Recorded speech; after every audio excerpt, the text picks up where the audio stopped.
बीते कुछ सालों से भारत का टेलीकॉम सेक्टर तेजी से डिजिटल हो रहा है।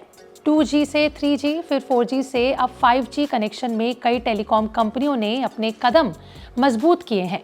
भारत की सबसे बड़ी दो टेलीकॉम कंपनियां रिलायंस जियो और भारती एयरटेल आने वाले 2 से 3 सालों में जबरदस्त रेवेन्यू और ऑपरेटिंग इनकम चालू आय ग्रोथ देने के लिए बिल्कुल तैयार है। लेकिन इसकी वजह क्या है, आइए आसान भाषा में समझते हैं हमारी आज की इस वीडियो में। देखिए, इसकी सबसे बड़ी वजह है डेटा यूजर्स की बढ़ती हुई संख्या, जिसमें दिन प्रतिदिन इजाफा देखने को मिल रहा है। मोबाइल ब्रॉडबैंड, जिनमें 4G और 5G इंटरनेट शामिल हैं, इसका इस्तेमाल करने वालों की संख्या में लगातार बढ़ोतरी हो रही है, जिससे इन कंपनियों की कमाई भी बढ़ रही है। ऐसी संभावना है कि दिसंबर साल 2025 तक पोटेंशियल टैरिफ हाइक हो सकता है, यानी कि दरें बढ़ सकती हैं। साल 2024 में आखिरी बार टैरिफ बढ़ाया गया था और एयरटेल के वाइस चेयरमैन गोपाल वित्तल का ये भी कहना है कि भारत की मोबाइल दरें अब भी दुनिया भर में सबसे सस्ती हैं, इसलिए आने वाले महीनों में एक और टैरिफ हाइक संभव हो सकता है।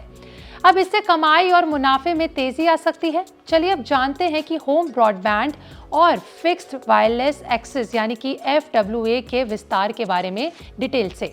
देखिए, जियो और एयरटेल दोनों ही अपने होम ब्रॉडबैंड और FWA बिजनेस को तेजी से विस्तार में ला रही हैं, जिससे उनकी नॉन मोबाइल कमाई बढ़ेगी। अब चलिए जानते हैं इस विषय पर एनालिस्ट के अनुमान क्या कहते हैं। सबसे पहले जानते हैं मोतीलाल ओसवाल, जो एक भारतीय फाइनेंस सर्विस कंपनी है, उनका रिलायंस जियो को लेकर क्या अनुमान है। ओसवाल के मुताबिक फाइनेंशियल साल 2025 से फाइनेंशियल ईयर साल 2028 के बीच जियो की रेवेन्यू में हर साल 17% की और ऑपरेटिंग इनकम यानी EBITDA में 21% की ग्रोथ हो सकती है। इसके पीछे के मुख्य कारण में एक है कि टैरिफ, हाई मार्केट शेयर में बढ़त और होम एंटरप्राइज सेगमेंट का विस्तार। वहीं फाइनेंशियल साल 2025 में कंपनी का फ्री कैश फ्लो पॉजिटिव रहा, यानी खर्च से ज्यादा कमाई हुई। अब जानते हैं गोल्डमैन सैक्स का भारती एयरटेल को लेकर क्या अनुमान है। इनके मुताबिक बात करें तो फाइनेंशियल ईयर साल 2025 से साल 2027 के बीच में एयरटेल के रेवेन्यू में हर साल 15% का CAGR और EBITDA में 21% का CAGR की ग्रोथ हो सकती है। इसके पीछे 3 मुख्य कारण बताए जा रहे हैं। पहला है वोडाफोन आइडिया की बाजार में कमजोर स्थिति, उसका फायदा उठाकर मार्केट शेयर में बढ़त हो सकती है। दूसरा है वायरलेस और नॉन वायरलेस दोनों सेगमेंट का अच्छा प्रदर्शन और तीसरा है फाइनेंशियल ईयर साल 2027 तक एयरटेल की ROC यानी कि रिटर्न ऑन कैपिटल एम्प्लॉयड का 20% से ऊपर आने की संभावना। अब बात करते हैं वोडाफोन आइडिया की चुनौतियों के बारे में जो आगे आ सकती हैं।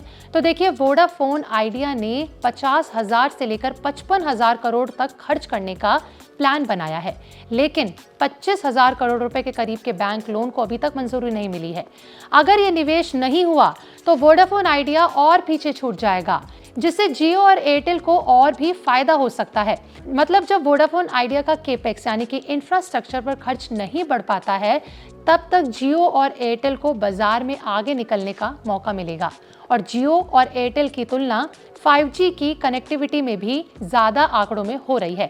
उसके मुताबिक बात करें तो फाइनेंशियल ईयर साल 2025 की चौथी तिमाही में जियो ने 21 मिलियन यूजर्स और एयरटेल ने 15 मिलियन नए यूजर्स 5G यूजर्स अपने साथ जोड़े, जिसके बाद मौजूदा समय में जियो के पास 191 मिलियन यूजर्स और एयरटेल के पास 135 मिलियन 5G यूजर्स हैं।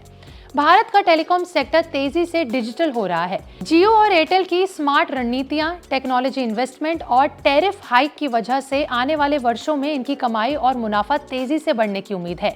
वहीं दूसरी ओर वोडाफोन आइडिया के लिए ये समय बेहद चुनौतीपूर्ण है, लेकिन क्या वोडाफोन इन चुनौती का सामना कर पाएगा, ये तो आने वाला वक्त ही बताएगा। बाकी आप अपनी राय कमेंट में जरूर लिखें। वीडियो अच्छी लगी हो तो लाइक शेयर करना बिल्कुल ना भूलें।